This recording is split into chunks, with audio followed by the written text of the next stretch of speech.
Hello everyone. Our speech will be on our successful lichen translocation of Lobaria pulmonaria, the lung lichen.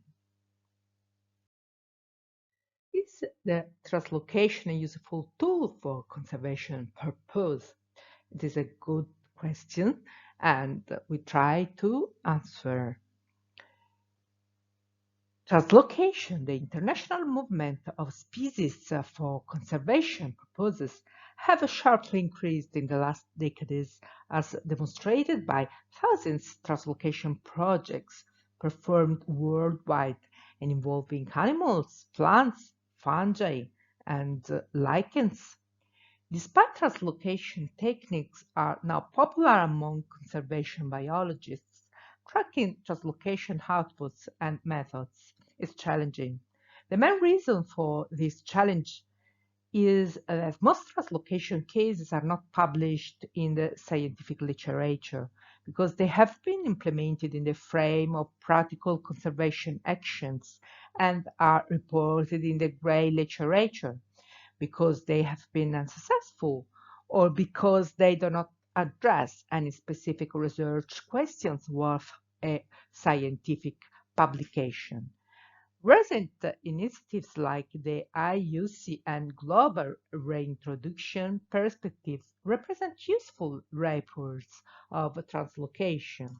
This is one of the last example and located in the north of Sakhalin region in Russia and involving lung lichens. During the last 5 years, the Working Group for Ecology of the Italian Lichen Society has focused its activity on the development of a protocol for the relocation of Lobaria pulmonaria. The background was offered in 2016 by a legal logging for timber in a Mediterranean wood forest that damaged a large population of Lobaria pulmonaria. This study was conceived as soon as we were informed about an authorized logging for timber within a Mediterranean mixed oak forest in Tuscany, central Italy, which threatened a large population of Lobaria pulmonaria, composed of hundreds of fertile thalli.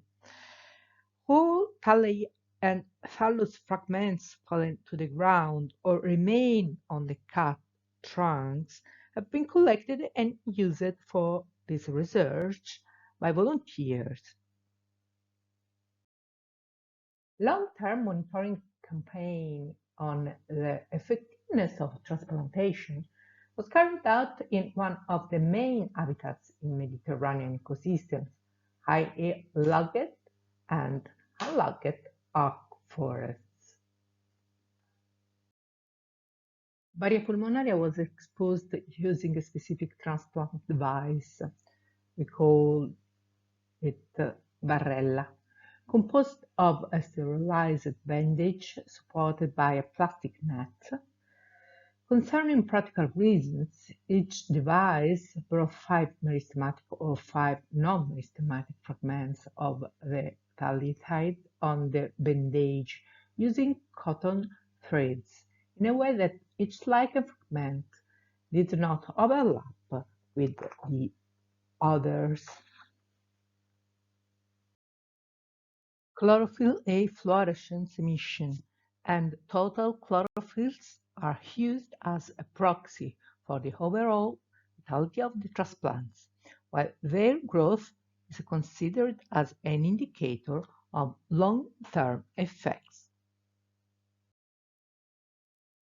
At the same time, the effectiveness of transplants was tested in areas with different levels of air pollution, one of the main causes of its disappearance in Central Europe.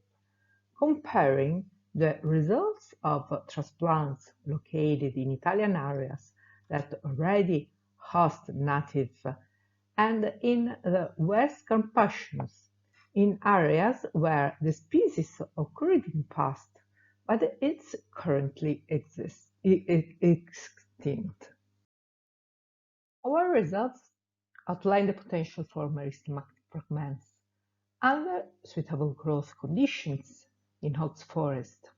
I mean, remote areas, not polluted areas, unlogged stands, not logged stand, north side of the trunk, uh, as already observed, at about 100 centimeters from the ground, for maintaining vital tally of Lobaria pulmonaria and a 3-year survival rate of 62% after translocation. And our results are shown in two main articles. This one on ecological indicators and another one, this second one, on forests. Regenerative lobules on meristematic fragments were also observed, even on the lower surface of the thallus. In a few cases, newly formed individuals were observed after 4 years. Thank you for the attention and thanks to the working group of the Italian Lichen Society for working together well and enjoying lichen research. Thanks.